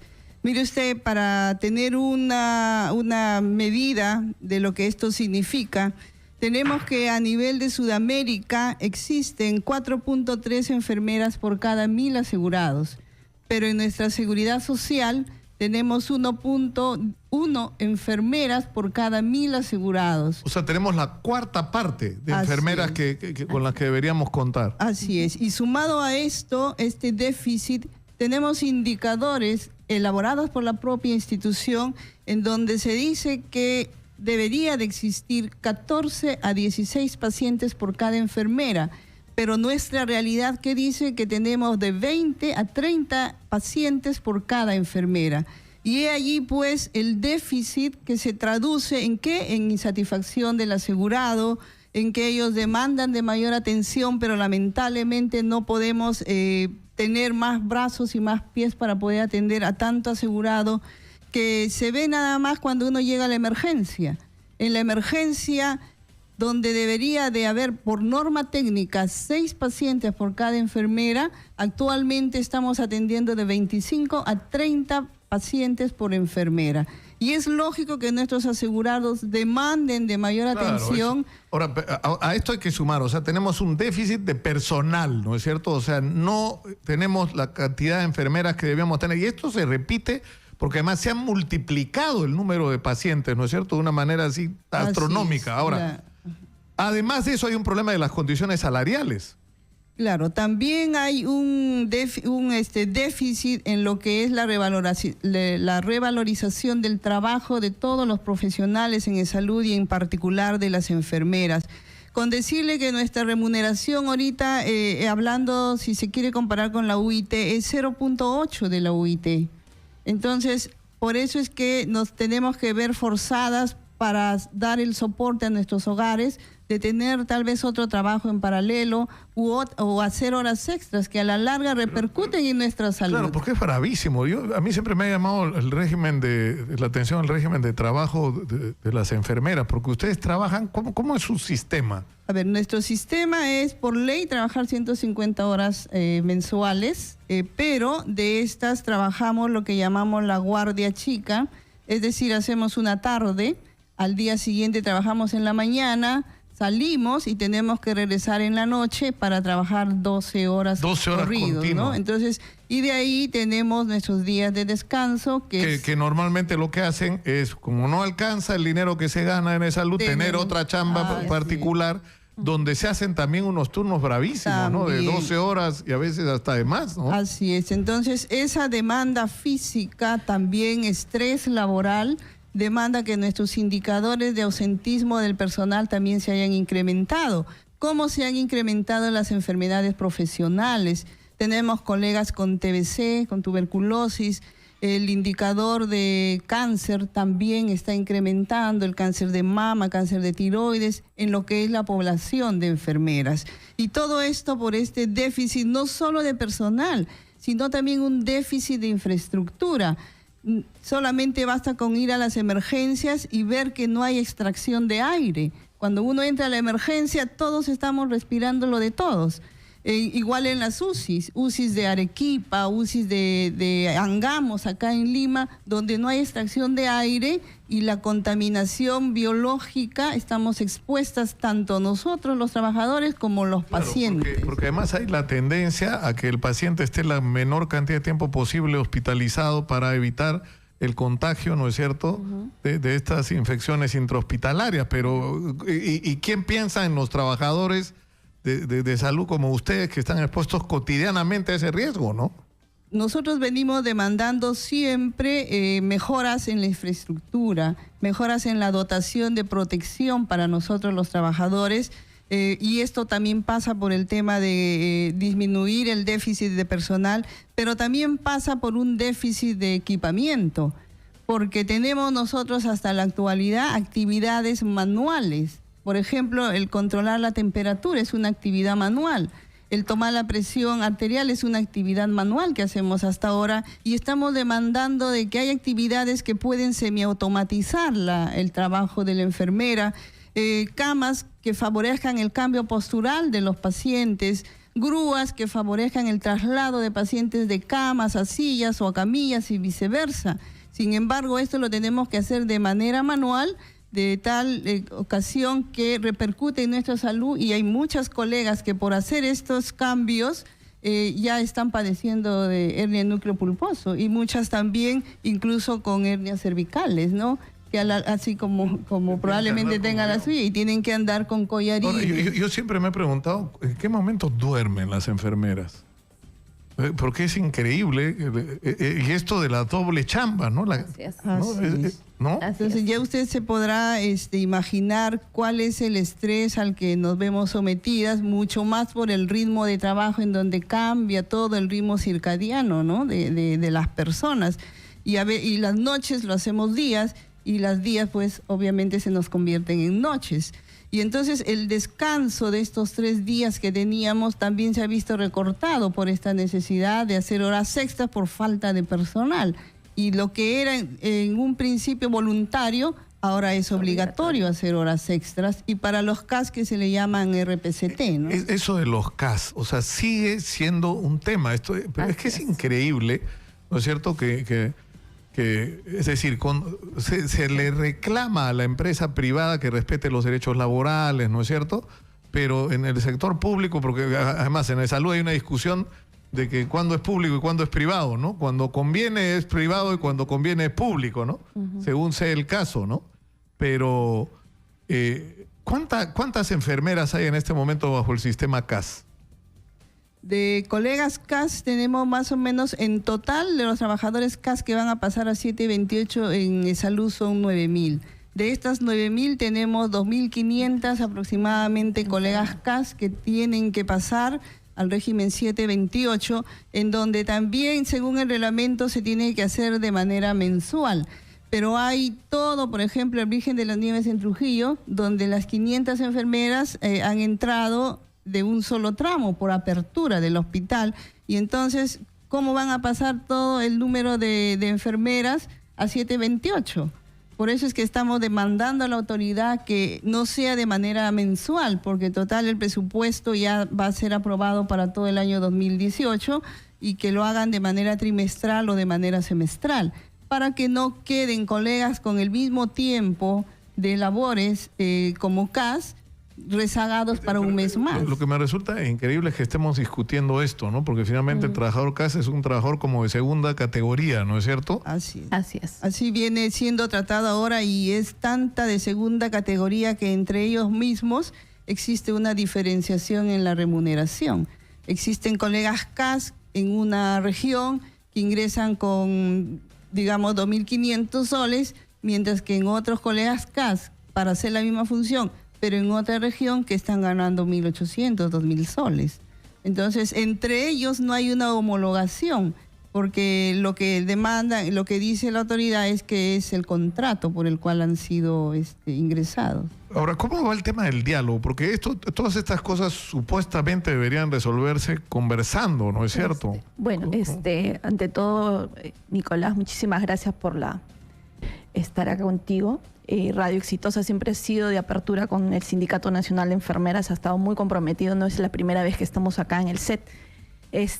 Bueno, el diálogo hasta ahora ha sido fluido, podríamos decirlo, pero es un diálogo simplemente que no tiene ninguna solución.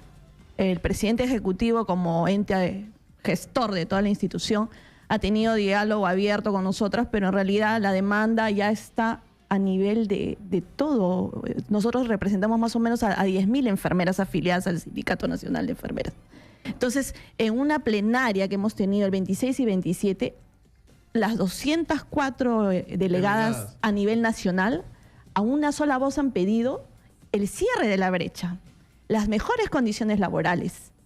O sea, lo mínimo con las herramientas que pueda trabajar la enfermera. Y lo único que nos ha tenido que llevar es a pedir, a hacer una medida de lucha de un paro de 24 horas, el día 24, mañana, para ser escuchadas. Ya no el diálogo, sino buscar la solución. Claro, porque finalmente, o sea, eso nos lo contaba Cayetana Aljovín el otro día con lo que ella se ha encontrado. Es decir, en relación a los conflictos mineros, ¿no? Que no tienen directamente que ver con esto, pero la cantidad de mesas que se hablan de mesa, y es como la mesa que más aplaude, porque te tienen ahí como si fuera esto, ¿no? Y conversas y los compromisos, si se adquieren compromisos, no se cumplen o se estiran y se estiran y se postergan. Y bueno, ¿de qué te sirve si no hay una capacidad de resolver las cosas, ¿no? Así es, como nos ha dicho nuestra secretaria general, por ejemplo, si ponemos ahorita somos más o menos alrededor de 12.800.000 asegurados, derechohabientes, titulares de seguridad agraria, pero, o sea, ¿cuántas enfermeras somos? O sea, si vemos la paridad, no hay equidad. Entonces, esto se ha ido postergando año tras año, tras gestión. Entonces, claro, y ahora se ha suplido primero contratando en regímenes laborales que no deberían ser aceptados como el CAS, o ahora forzando a la realización de horas extras de una manera desesperada para cubrir la sobredemanda, cuando debería haber por lo menos el doble de enfermeras que hay en este momento, claro, por lo menos. Se supone que estadísticamente hay una enfermera por 1.192 asegurados. Imagínense, o sea, y somos las que damos la cara al paciente, al asegurado, ¿no? El que nos exige, el que nos pide todos los días los medicamentos, los insumos. Claro. ¿Y qué le decimos? Los que están en contacto directo con el paciente y con todas las carencias, ¿no? Entonces, le tenemos que decir, no tenemos, no nos dan. No podemos decir eso, porque queremos a nuestra institución. Entonces, se enfrentan directamente con nosotros. Y entonces nosotros estamos haciendo esta lucha no solamente por nosotros, sino también por los asegurados, que tengan las mejores condiciones de atención. Yo también soy asegurada, usted será asegurado, su familia será asegurada. Entonces, llegar a una institución donde me reciban, por lo menos, con los medicamentos esenciales, que no hay, ¿no? Con una cama adecuada, con una cantidad de personal adecuado. Eso es lo que pide el asegurado y eso es lo que también estamos pidiendo, que también estamos luchando por ellos, no solamente por enfermeras, sino también porque los asegurados tengan las mejores condiciones de estar en un hospital, que ya hay, bueno, y entrar en un hospital ya es tremendo, ¿no? Claro, y ahí tendría que agregar de que todas nuestras demandas no solo se basan en gasto, como dice la autoridad. Venimos hablando, venimos conversando, hay disposición al diálogo, pero todo lo traducen en números, en cifras numéricas presupuestales. Y no todo pasa por eso, porque si mejoraran las compras en salud, el 80% de medicamentos que se compran en salud dependen de sede central. Es la llamada compra centralizada. Pero sin embargo, el 80% de medicamentos en este momento no es comprado por salud, que obliga a que las redes hagan sus compras individuales por redes. Y entonces lo que costaría por una compra centralizada $1 en cada red, el sobrecosto significa $1.20, $1.30. Pero hace rato que hay un problema de gestión muy serio. Salud tiene una deuda enorme por cobrar que no cobra, que no tiene sentido, ¿no es cierto? Y dicen, no, es que hay municipios, gobiernos regionales que no tienen papel. Bueno, pero tienen propiedades, pues. Tienen propiedades, o sea que no sé, si SUNAT no puede hacer esa gestión, bueno, que se contrate a alguien que lo haga, ¿no? Exacto, como para darle recursos a... Como usted mismo... O sea, si me permite, yo creo que no es... O sea, hace algunos años tuvimos una discusión sobre que había que contratar para servidores del Estado del más alto nivel a los mejores profesionales. Y para eso había que subir la valla y había que pagar 30.000 soles al mes. Y los peruanos aceptamos eso. Que ganar 30.000 soles en el Perú es ganar mucho dinero en comparación de lo que gana un trabajador promedio, ¿no es cierto? Entonces, lo que tenemos derecho a exigir a cambio es que estos funcionarios de primer nivel que están en las instancias de decisión, como en este caso el Ministerio de Economía, que es donde todo termina y en la mayor parte de los casos termina con un no, la respuesta no sea un no, sino soluciones imaginativas, alternativas, propuestas para que lleguen los recursos donde tienen que llegar, ¿no? Como en este caso a salud. Eso es lo que estamos demandando nosotros a la presidencia ejecutiva, que ya tome el señor presidente ejecutivo, el ingeniero del Castillo, tome la decisión en sus manos, porque venimos trabajando en una mesa de técnica laboral, pero quedan en medidas, digamos, de corto plazo y pequeñas, que no tienen el impacto de que nuestros asegurados se quejan de que no hay enfermeras, de que no hay camillas para ingresar a la emergencia, que no hay sillas de ruedas para ser atendidos en emergencia, que no hay cupos de cirugías, que los diferimientos de citas están largas por falta de personal, pero también por optimizar la gestión, por optimizar infraestructura que tenemos sin uso, infraestructura, torres de consultas externas que los días sábados están cerrados y en las tardes también están cerrados. Eso es increíble. Tenemos salas de que operaciones. tengas una capacidad instalada ahí y sin uso cuando tienes a los pacientes a veces esperando meses para ser atendidos. Nuestras demandas no solo pasan por mejoras a los trabajadores, sino mejoras a los asegurados y mejor optimización de la gestión con lo que tenemos. Bueno, tenemos que terminar lamentablemente por el día de hoy. Yo sinceramente lamento que mañana tengan que ir ustedes al paro, pero entiendo perfectamente sus razones, ¿no? Y yo creo que eso es lo que nos debería pasar a todos con respecto a lo que hemos escuchado esta mañana, que no es la primera vez que lo oímos, ¿no es cierto? Y está claro, o sea, hay un problema de recursos en salud, por supuesto, de salud necesita mucho más recursos de lo que tiene, pero necesita un cambio radical en su gestión. Hay que administrar bien el dinero que se tiene y para eso tenemos los funcionarios que ganan lo que ganan.